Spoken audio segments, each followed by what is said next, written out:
Transgenic animals. So transgenic animals are those animals which are genetically altered. As we discuss about genetically modified crops, there are also genetically modified animals that have traits that mimic symptoms of specific human pathologies. They provide genetic models of various human diseases which are important in understanding disease and develop new targets.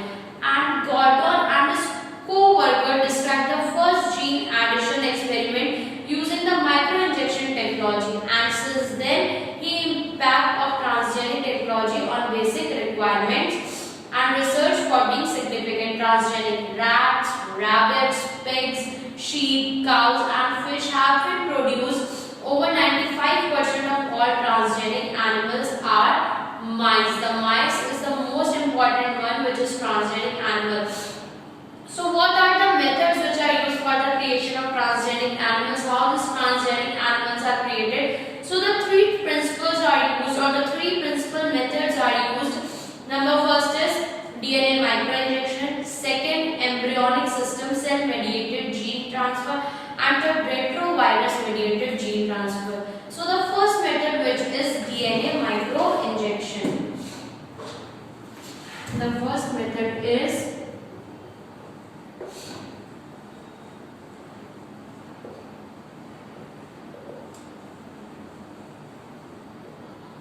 DNA microinjection. What is this DNA microinjection?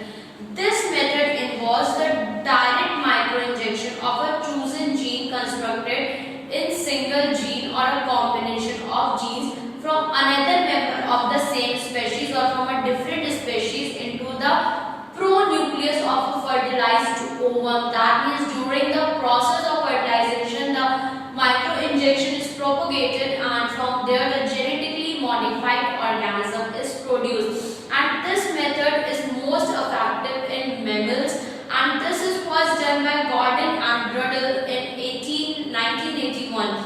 And the modified fertilized ovum is transferred into the oviduct of a recipient female or foster mother. That means not from the same mother, another female can also done this process that have been induced to act as a recipient by mating with a rule. So a major advantage of this method is its capability to a wide range of species. Basically, the ovum which is going to fertilize, in that ovum only microinjection which is modified, which has DNA of our own requirement, that is injected, and that ovum is then placed in the womb of a mother, whether it is that same mother or whether any other female which can become the foster mother for that ovum, and then it can grow, and then the organism which take birth, that is genetically modified, that has DNA of our own characteristics. And this method has useful because it is done for the wide range of species. After it coming embryonic stem cell or mediated gene transfer.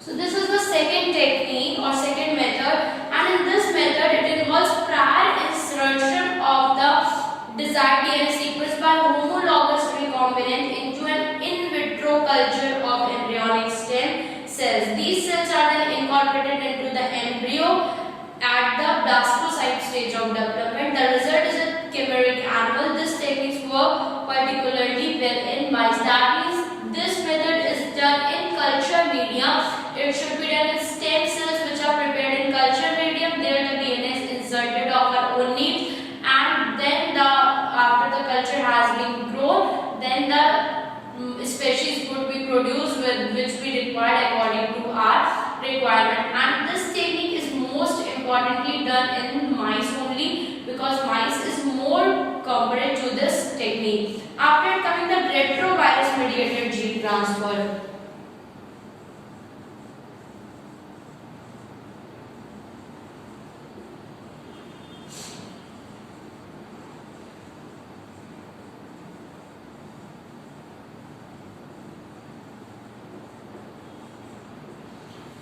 retrovirus mediated gene transfer, and this technique is used to increase the probability of expression gene transfer and mediated by means of carrier or vector, because retrovirus is transmitted with the help of any vector only, and that vector is generally a virus or a plasmid, which we have discussed in our previous lecture.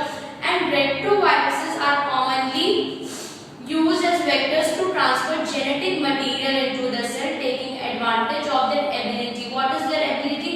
That they infect host cell in this way. Offsprings derived from this method are chimeric, and not all cells carry the retrovirus. Some carry retrovirus and some does not carry retrovirus. Transmission of the transgene is possible only if retrovirus integrates into some of the germ cells. So the retrovirus is also used to transfer genes from one species to another, and then they modify the genetically composition of that organism, and the organism will become as we need according to our needs. It will be genetically modified. And now application of transgenic animals.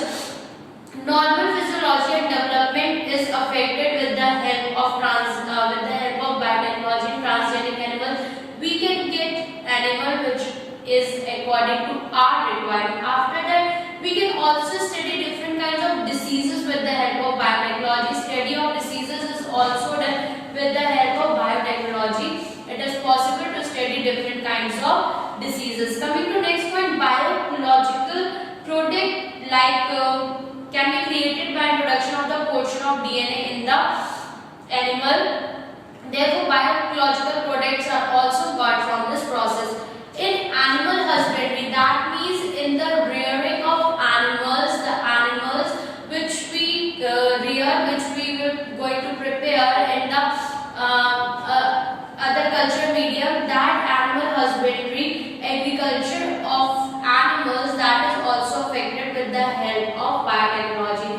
Vaccine safety, that means use of transgenic animals will provide solution for drug research and will prove to be a new insight in vaccine development. Vaccines can be tested easily in these organisms because we already know the genetic constitution of this animal. So vaccine safety perspective is also done with the help of biotechnology in transgenic animals.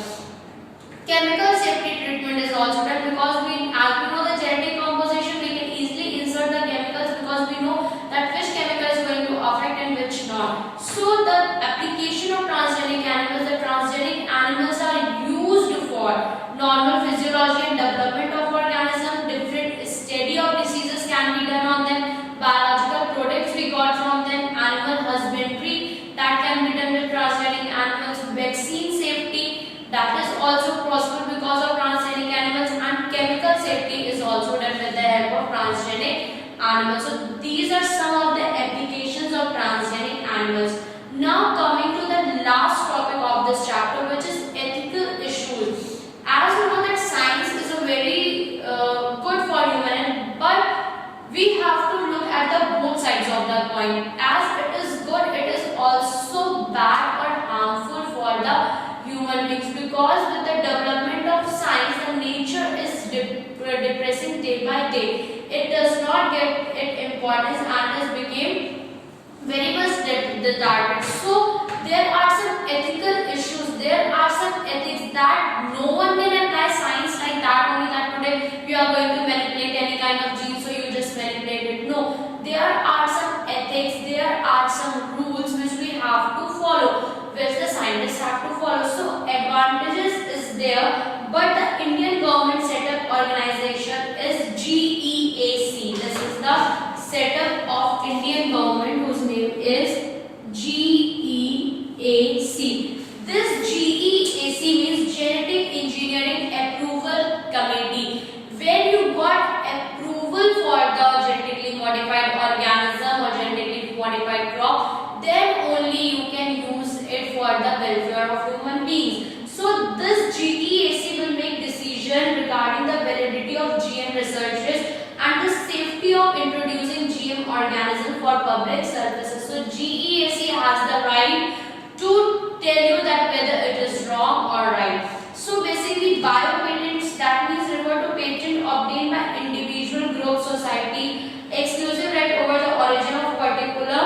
organism of plant, and that biopatent right gives the holder to claim global trading rights. That means if you invent something for the welfare of human beings, you have the right to claim it globally because that is totally yours. Other than that, biopiracy is also there. That means the thieves are also there to steal your formulas. Therefore, biopiracy is the theft of genetic materials, especially in the case of plants and other biologically produced materials are theft. Therefore, to generalize corporation of the Western world have since past 2 decades or so been reaping immense profits by patenting the knowledge and genetic resources of third world communities, which also form biodiversity hotspots. Therefore, the Indian Parliament has recently cleared the second amendment of the Indian Patent Bill that takes such issues into consideration, including patent terms, emergency provision, and research and development initiative that you can claim your thing with the help of biopiracy. After that, bioprospecting, that is systematic research for and development and new source using chemical compounds, genes, microorganisms, macroorganisms, other valuable products from nature. So you can do that with the help of science, but not like that only. You have to go with the help of biopatent. You have to take permission. You have to claim your thing. After that, you have to save your thing from biopiracy, and then bioprospecting is also there that you can protect your things from the different kinds of things. So that is the uses of biotechnology in different fields of science. That means in the field of agriculture, in the field of medicine, and in the field of transgenic animals. Biotechnology is applied. Biotechnology means genes are modified according to the needs of human beings, and that biotechnology is used for the welfare of human beings. So that's all for today. We have finished the lesson biotechnology. Thank you.